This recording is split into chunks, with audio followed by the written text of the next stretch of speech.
പൊതു ചാർജിംഗ് പോയിന്റുകൾ ഉപയോഗിക്കുന്നവർക്ക് മുന്നറിയിപ്പ് നൽകുകയാണ് കേരള പോലീസ്.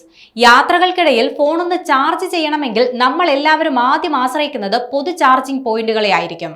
എന്നാൽ ഈ ചാർജിംഗ് പോയിന്റുകൾക്ക് പിന്നിൽ വലിയ അപകടങ്ങൾ പതിയിരിപ്പുണ്ടെന്ന മുന്നറിയിപ്പുമായാണ് ഇപ്പോൾ കേരള പോലീസ് രംഗത്ത് വന്നിരിക്കുന്നത്. പൊതു ചാർജിംഗ് പോയിന്റുകൾ ഉപയോഗിച്ച് ഫോണിൽ നിന്ന് വ്യക്തിവിവരങ്ങൾ ചോർത്തുന്ന ജ്യൂസ് ജാക്കിംഗ് എന്ന തട്ടിപ്പിനെതിരെയാണ് കേരള പോലീസിന്റെ മുന്നറിയിപ്പ്. മാളുകൾ, റെസ്റ്റോറന്റുകൾ, റെയിൽവേ സ്റ്റേഷനുകൾ അല്ലെങ്കിൽ ട്രെയിനുകൾ വഴി ഡേറ്റയും വ്യക്തിഗത വിവരങ്ങളും മോഷ്ടിക്കുന്ന സൈബർ തട്ടിപ്പാണ് ജ്യൂസ് ജാക്കിംഗ്. സാധാരണ ചാർജിംഗ് കേബിൾ പോലെ തോന്നിക്കുന്ന മാൽവെയർ കേബിളുകൾ ഉപയോഗിച്ചാണ് പൊതു ചാർജിംഗ് പോയിന്റുകളിൽ സൈബർ കുറ്റവാളികൾ തട്ടിപ്പ് നടത്തുന്നത്. ഇത്തരത്തിലുള്ള വ്യാജ കേബിളിൽ കണക്ട് ചെയ്യുന്ന ഫോണുകളിലെ ബാങ്കിംഗ് വിവരങ്ങൾ, ഫോട്ടോകൾ, കോൺടാക്ട് ലിസ്റ്റ് തുടങ്ങിയ ഡേറ്റകൾ തട്ടിപ്പുകാർ കൈക്കലാക്കും.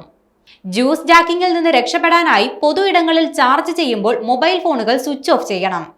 യാത്രകളിൽ പവർ ബാങ്ക് ഉപയോഗിക്കാൻ ശ്രമിക്കണം. USB ഡേറ്റ ബ്ലോക്കർ ഉപയോഗിക്കുക. കൂടാതെ പൊതു ഇടങ്ങളിൽ ഫോൺ ചാർജ് ചെയ്യുന്നതിനിടയിൽ പാറ്റേൺ ലോക്ക്, പാസ്വേഡ് എന്നിവ ഉപയോഗിക്കാതിരിക്കുക. പൊതുജനങ്ങളിൽ ഭൂരിഭാഗവും ഈ അപകട സാധ്യതയെക്കുറിച്ച് ബോധവാന്മാരല്ല.